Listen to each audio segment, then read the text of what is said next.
viewers, today we will study how to compute the cost of machine. Depreciation क्या है, इसका concept क्या है, इसका ऑलरेडी पार्ट 1 अपलोडेड है. आज हम लोग मशीन की कॉस्ट कैसे निकालेंगे उसके बारे में बात करेंगे. ठीक है, उसकी फुली आपको एक क्वेश्चन प्रैक्टिस करके भी दिखाया जाएगा और हर कॉन्सेप्ट भी दिया जाएगा. एक्सपेंडिचर पे बात करते हैं हम लोग.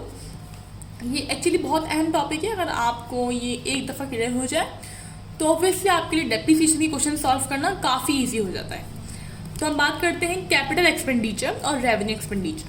कैपिटल एक्सपेंडिचर की बात करते हैं. It is incurred for acquisition of fixed asset for use in business. Capital expenditure वो एक्सपेंडिचर हैं जो फिक्स्ड एसेट के हासिल करने के लिए खर्च किए जाते हैं. जितने भी खर्चे फिक्स्ड एसेट के हासिल करने के लिए खर्च किए जाएंगे कैपिटल एक्सपेंडिचर कहलाएंगे. It produces benefit over several years. ये हमें बेनिफिट प्रोवाइड कर रहे होंगे एक साल से ज़्यादा. जो फिक्स्ड एसेट की हम यूजफुल लाइफ होती है वो हम ऑलरेडी फर्स्ट वीडियो में डिस्कस कर चुके हैं. जो होती है वो एक साल से ज़्यादा की होती है फिक्स्ड एसेट की. तो कैपिटल एक्सपेंडिचर खर्चे ही वही होते हैं जो उस फिक्स्ड एसेट को हम तक लाने के लिए खर्च किए जाएंगे. जितना खर्चे तो जाहिर सी बात है उसकी यूजफुल लाइफ क्या होगी, एक साल से ज़्यादा की होगी. एग्जाम्पल हमारे देख लेते हैं. Installation cost, cost of extension of a building and transportation charges etcetera. मसले एक्सप्लेन करते हैं कि कैपिटल एक्सपेंडिचर क्या होते हैं.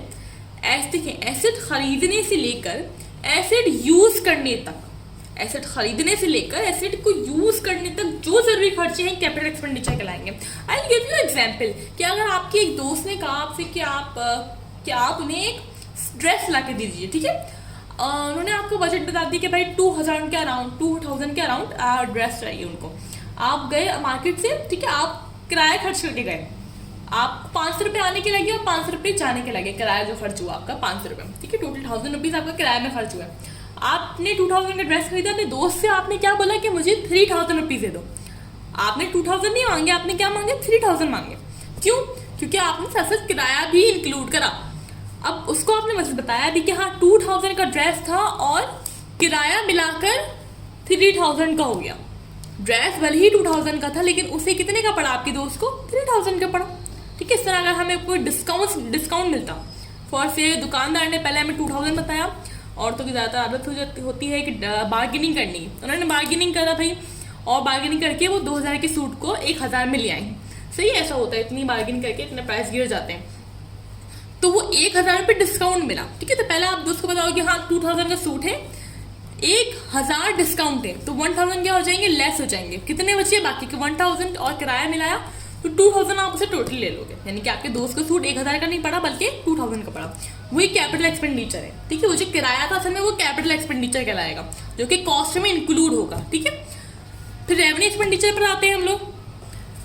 It is the expense that is use to run your business on a daily basis. अब आपके पास मशीन आ गई. ठीक है, हम मशीन पे बात करेंगे. मशीन के एक बड़े लेवल पे बात करेंगे हम लोग कि कैपिटल एक्सपेंडिचर क्या, जो हमने खर्चे करे मशीन को लाने में. वो भले हमने इंपोर्ट कराई हो मशीन. ठीक है, कोई भी फिक्स्ड एसेट इंपोर्ट कराई हो या हमने विद इन कंट्री परचेज करी हो, हमें कुछ ना कुछ खर्चे करने पड़े मशीन को अपने तक लाने के लिए. हमें टैक्स पे करना पड़ेगा अगर हमने इंपोर्ट कराया किसी और सिटी से, किसी और कंट्री से, सॉरी. तो हमें टैक्स पे करना पड़ेगा, एक्साइज ड्यूटी पे करनी पड़ेगी, ट्रांसपोर्टेशन का खर्चा होगा, हमारे पास इंस्टॉलेशन कॉस्ट जाएगा और जितने भी खर्चे होंगे लेबर कॉस्ट जाएगा. वो सारे कैपिटल एक्सपेंडिचर कराया. मशीन हमारे पास आ गई. अब मशीन हमारे पास आ गई. अब मशीन ऐसे तो नहीं चलेगी, फ्यूल चाहिए मशीन के लिए, मेंटेनेंस चाहिए उसको. तो वो सारे खर्चे रेवेन्यू एक्सपेंडिचर कहलाएंगे. क्योंकि क्या, it is expense that is use to run your business on a daily basis. अब आपके बिजनेस को हेल्प करने में मदद कर रहे हैं. रेवेन्यू एक्सपेंडिचर वो जो अब आपकी बिजनेस को चलाने में हेल्प कर रहे हैं. डे टू डे जो आप बिजनेस को चला रहे हो उसमें जो भी काम हो रहे हैं वो रेवेन्यू एक्सपेंडिचर कहलाएंगे. कैपिटल एक्सपेंडिचर का ताल्लुक कहाँ से था, एसेट खरीदने से लेकर एसेट यूज करने तक जो जरूरी खर्चे हुए कैपिटल एक्सपेंडिचर. सही है, कोई भी एसेट जो फिक्स एसेट की बात होती है यहाँ पर, तो वो सारे तमाम खर्चे किसके कॉस्ट का पार्ट बनेंगे, जो कैपिटल एक्सपेंडिचर होंगे वो सब एसेट के कॉस्ट का पार्ट बन जाएंगे. रेवेन्यू एक्सपेंडिचर का second point, it is consumed with in an accounting year, benefits only 1 year. Revenue expenditure का जो बेनिफिट्स होते हैं वो सिर्फ 1 साल के लिए होता है. सही है, 1 साल के अंदर होता है. It's includes the cost use to ensure the proper functioning of a fixed asset, repair cost, maintenance cost and cost that are incurred for current operation.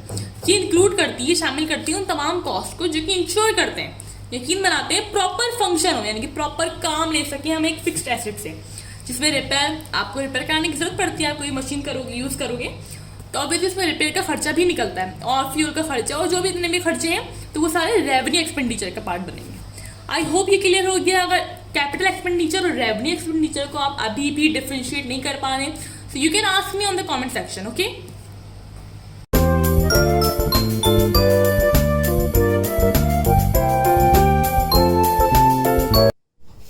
Compute कर रहे हैं हम लोग cost of machine. List price हमारे पास 7,50,000 है, less करेंगे trade discount जो कि हमें 10% दिया हुआ है, 7,50,000 का 10% 75,000 आया। लिस्ट प्राइस में से ट्रेड डिस्काउंट लेस करने के बाद जो अमाउंट आएगा उसको हम लोग इनवाइस प्राइस कहेंगे। फिर हम कैश डिस्काउंट जो कि हमें 5% दिया हुआ है क्वेश्चन में वो हम माइनस करेंगे। कैश डिस्काउंट माइनस करते हुए ये बात ज़रूर ध्यान में रखनी है कि कैश डिस्काउंट जो माइनस होगा वो इनवाइस प्राइस से होगा, ना कि लिस्ट प्राइस से। 6,75,000 में से हमने माइनस करा cash discount,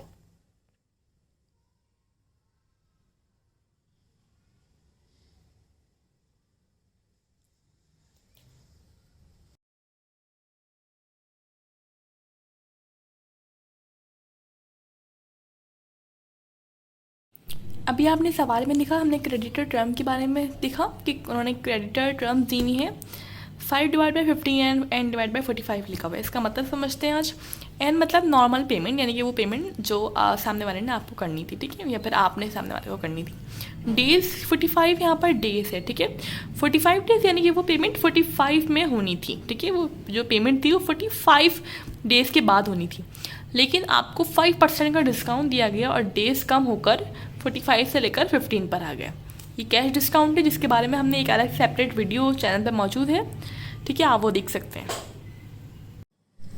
net cash price निकालने के बाद हम कॉस्ट में सारे एक्सपेंसेस ऐड करेंगे। याद रहे सिर्फ कैपिटल एक्सपेंडिचर कॉस्ट का पार्ट बनते हैं, हमें खुद डिफरेंशिएट करना होता है कि कौन से रेवेन्यू एक्सपेंडिचर है और कौन से कैपिटल। जो रेवेन्यू एक्सपेंडिचर होंगे उनको हम छोड़ देंगे सवाल में, और जो कैपिटल एक्सपेंडिचर होंगे उनको हम कॉस्ट का पार्ट बना लेंगे। Transportation in, labour cost, insurance in transit and installation cost, ये चारों के चारों कैपिटल एक्सपेंडिचर हैं जिनको हमने एक साथ प्लस करके नेट कैश प्राइस में ऐड कर दिया। उसके बाद हमारा कॉस्ट ऑफ मशीन निकल गया है।